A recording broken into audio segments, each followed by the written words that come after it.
ආයිබෝවන් cricket ලෝලීනි 2026 IPL තරඟාවලිය දැන් උණුසුම් අධ්‍යයකට ඇවිත් තියෙන්නේ. ලාංකීය අපේ අවධානය වැඩිපුරම යොමු වුණේ දිල්ලි කැපිටල්ස් කණ්ඩායමට. ඒ අපේ සුපිරි පිතිකරු පැතුම් නිස්සංක නිසා.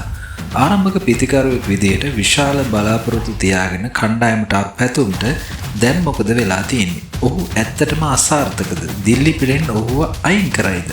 මේ පාර IPL එකේ පැතුම්ගේ ආරම්භය හරිම ප්‍රබලයි.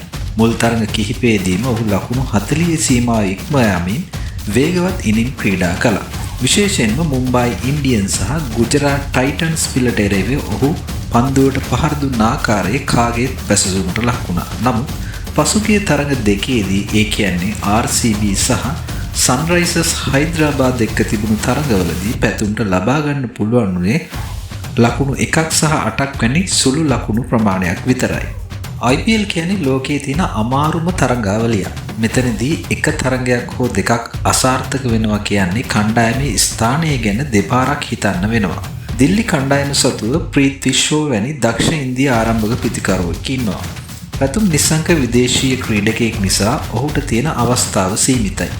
දිල්ලි කළමනාකාරීත්වය මැද පෙළ ශක්තිමත් කරන්න වෙනත් විදේශීය ක්‍රීඩකයෙක් ගේන්න තීරණය කළොත් සමහර විට පැතුම්ට විවේකයක් දෙන්න ඉඩ තියෙනවා. නමුත් අපි අමතක කරන්න හොඳ නැහැ පැතුම් කියන්නේ මොන වගේ ක්‍රීඩකයෙක්ද කියලා.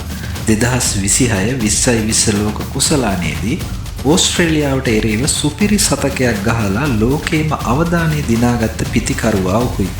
දිල්ලි නායක අක්ෂර් පටේල් සහ පුහුණුකරු බදානි තවමත් පැතුම් ගැන විශ්වාසය තබයි කියලා අපිට හිතන්න පුළුවන්. මොකද ඔහුගේ ටෙක්නික් එක සහ පන්දුවට පහර දෙන විලාශය ඕනෑම වෙලාවක ලොකු ඉනිමකට පෙර නිමිත්තක්. ඉතින් ඔබ හිතන විදිහට පැතුම් නිස්සංකව මීළඟ තරගයේදී දිල්ලි පිලෙන් ඉවත් කරයිද?